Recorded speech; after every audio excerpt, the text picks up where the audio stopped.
हा आहे तवा प्रॉन्स मसाला. ते मी आज नाचणीच्या भाकरीबरोबर खाणार आहे आणि ह्या व्हिडिओमध्ये आज आपण तेच पाहणार आहोत, तवा प्रॉन्स मसाला. तवा कोलंबी मसाल्यासाठी मी इथे घेतलेल्या आहेत ह्या छोट्या छोट्या कोलंब्या. त्या सोलून घेतलेल्या आहेत आणि स्वच्छ धुवून घेतलेल्या आहेत. तव्यावरती तेल गरम करून घ्यायचं, त्यामध्ये हिंग घालायचं, कांदा घालायचा, कढीपत्ता, आलं लसूण पेस्ट, हिरवी मिरची, टोमॅटो. तेलामध्ये छान असं सगळं मिक्स करायचं आणि परतून घ्यायचं.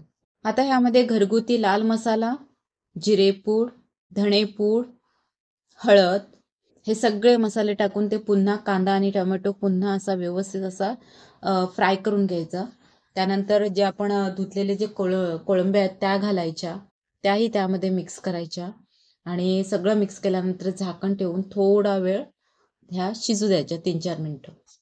झाकण उचलायचं, त्याला बघा पाणी सुटलंय, एक्स्ट्रा पाणी टाकायची काहीच गरज नाही, ह्या पाण्यामध्ये शिजेल.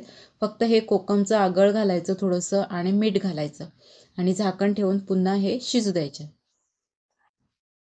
हा चविष्ट असा तवा कोळंबी मसाला आपला तयार आहे आणि हा मी आज खाणार आहे फक्त आणि फक्त नाचणीच्या भाकरीबरोबर, कारण की आज मी भात नाही खाणार आहे.